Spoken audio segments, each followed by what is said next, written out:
Hello again, I'm Paul, and this is episode 2 of my personal journey with multiple sclerosis. Today I'm going to be talking about some of the testing that I had done and everything that led up to my diagnosis.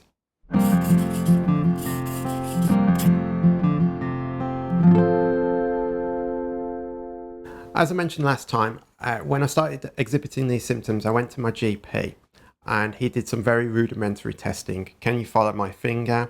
Do your iris react to light stimuli?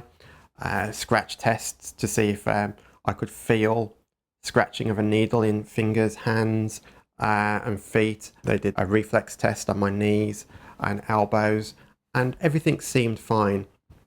But he was concerned about the tingling that I was feeling, so he sent me to a neurologist. Again, the neurologist performed all of these simple rudimentary tests.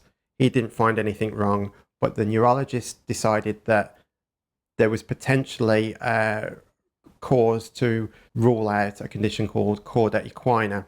Now, cauda equina means horsetail in Latin, and it's a condition that affects all of the nerves that come out of the lower spine that feed the lower half of the body. And damage to those nerves can cause the tingling sensation that I was feeling at that time. So he sent me for an MRI on my lower back. Came back clear.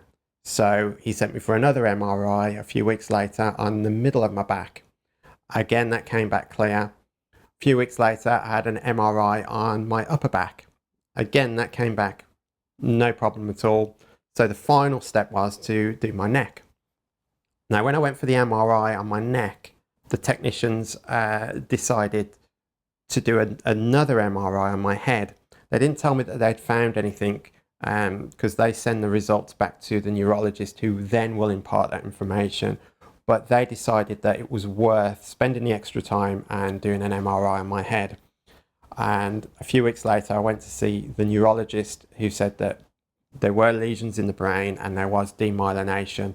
That's the wearing away of the protective sheath around the nerves in the neck. He was pretty sure at that point that my condition was multiple sclerosis, but just to be 100% sure, he sent me for a spinal tap. And a lot of people hear the phrase spinal tap and think it's the most horrific thing in the world, but it wasn't bad at all. It was done by a military doctor who was very, very good. Once they get through the skin into the actual spine, there are very few nerve endings, so it's not painful at all. They numb the area of the skin, but once you're into that spinal cord, into the area of the spinal column, there's really nothing to feel there. There are very few nerve endings, and it's not painful at all. The worst thing you could say is a bit of a pressure being pushed on the lower back.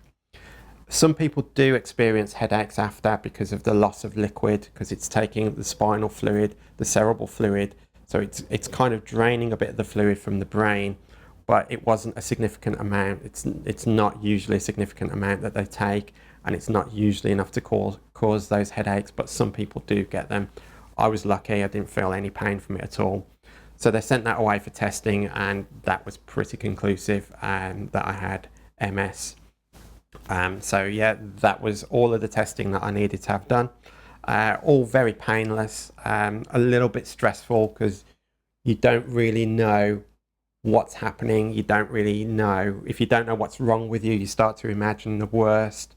But by the time I got my results, I kind of knew what to expect. But at the same time, your brain starts searching for the worst case scenario. So I was thinking that maybe I had a condition called peripheral neuropathy, and I was very glad that that was ruled out. But yeah, that was it. Next time I'll tell you a bit more about the diagnosis and how I felt about receiving that diagnosis. So thanks again for watching. If you want to know anything specific, leave me a question in the comments. I'll endeavour to get those questions answered.